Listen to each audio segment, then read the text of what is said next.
Halo guys, jumpa lagi dengan saya Sam Gue.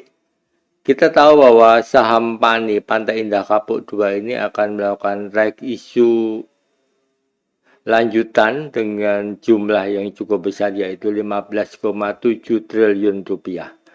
Ini tentu saja angka yang sangat tinggi sekali ya. Kalau kita lihat dari sisi ekuitasnya ini sekarang 30 ke 15 itu sekitar 50%-nya dari nilai ekuitasnya. Dan harganya juga lebih rendah daripada harga saat ini. Harganya 12.700, ini sekarang harganya di 13.475. Seolah-olah menarik, dan kalau kita lihat ini adalah sekilas earning to price-nya cukup rendah ya, 1,7 dan price book value-nya 741. Kalau kita lihat total asetnya memang naik sangat tinggi sekali, 3.384%. Total ekuitasnya juga naik 5.541%, dan revenue-nya juga naik tapi nggak terlalu tinggi. Intinya memang perusahaan ini sedang berkembang dan cukup menarik tentu saja revisinya. Tetapi apakah benar seperti itu dan apa yang perlu kita kritisi supaya kita tidak salah melangkah gitu ya. Pantai Indah Kapuk 2 adalah perusahaan properti paling hot dalam beberapa tahun terakhir ini, dan tidak berlebihan kita menyebutnya emiten properti paling fenomenal gitu ya. Dan kalau kita lihat ekspansi nyatanya di kawasan PIK 2 itu memang terus berkembang dengan sangat cepat, dan pembangunan infrastrukturnya masif, percepatan pengembangan township-nya juga menunjukkan betapa agresifnya grup Agung Sedayu ini. Sebagai perusahaan hasil backdoor listing, PANI ini mengalami lonjakan total aset yang luar biasa. Tahun demi tahun, dan beberapa aset Agung Sedayu dialihkan dan diakuisisi atau disuntikan ke grup PANI ini. Dan tetapi apakah ini cukup menarik? Perhatikan bahwa valuasinya sudah di atas awan. Jadi dengan price book value 741 dan earning point hanya 0,41%, saham PANI ini berada pada level yang sulit untuk dikonfirmasi secara fundamental gitu ya. Dan yang menarik dari reissue ini, MAP hanya mengambil maksimal 42,31% dari haknya. Ini sebetulnya bisa dibilang sinyal bahaya gitu ya. Kenapa? Karena Multi Arta Pratama yang menjadi pemegang saham 87,78% saham PANI ini adalah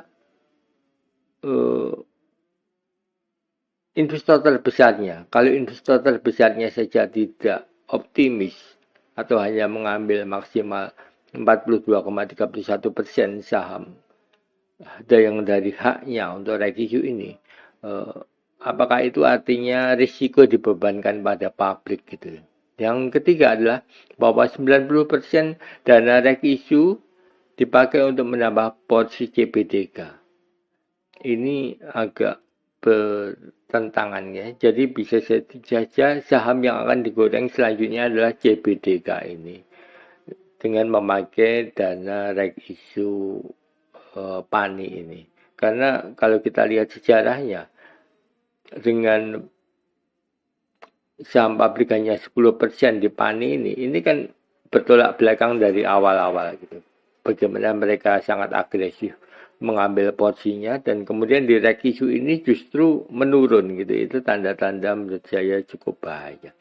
Dan kehadiran standby buyer dalam hal ini BCA Sekuritas dan TRIM itu bukan penyangga harga ya. Jadi ini justru dengan harga momentum untuk melepas atau merealisasikan profit di harga yang sudah sangat tinggi sekali. Dengan price book value 700 itu tentu saja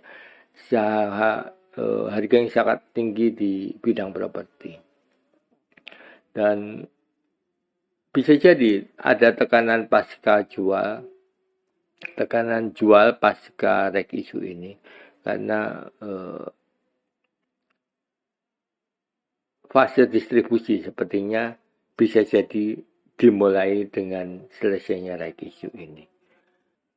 Kalau kita lihat di chartnya, ini adalah chartnya PANI ya. Sekarang ada di sini.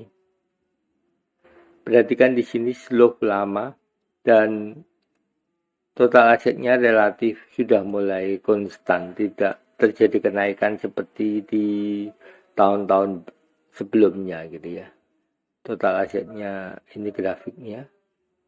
Ini juga ekuitasnya juga konstan dan volume perdagangannya juga konstan relatif turun. Ini sangat berbahaya menurut saya karena reg isu ini sebetulnya memang sudah bocor gitu ya. Tapi tidak ada respon yang signifikan untuk masuk ke saham ini. Jadi fase distribusi itu semakin jelas di sini gitu ya. Dan kalau kita lihat di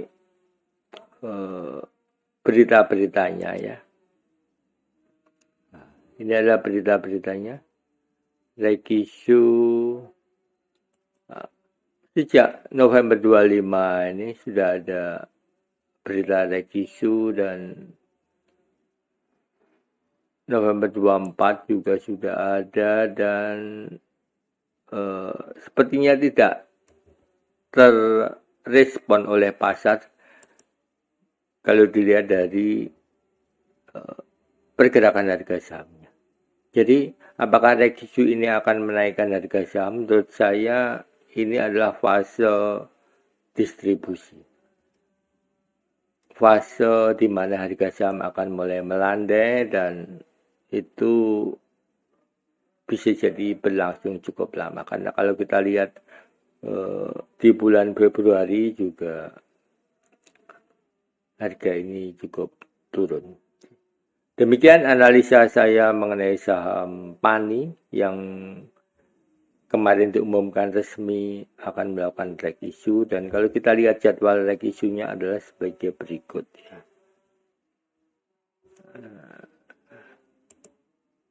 Nah, ini adalah harga reg isunya. 8 Desember adalah cum date-nya untuk pasar reguler. Mungkin akan naik di menjelang tahun tanggal ini, tapi setelah itu mungkin akan turun. Kalaupun tidak jadi naik itu justru lebih berbahaya lagi. Karena kemungkinan pengendali akan mulai menggoreng. Saham ini gampang digoreng karena saham publiknya hanya 10% gitu ya. Free float-nya kecil sekali. Jadi ini saham yang mudah dimanipulasi. Jadi tetap hati-hati untuk saham PANI ini. Kelihatannya bagus dan beritanya masih harum sampai saat ini. Thank you, see you next time.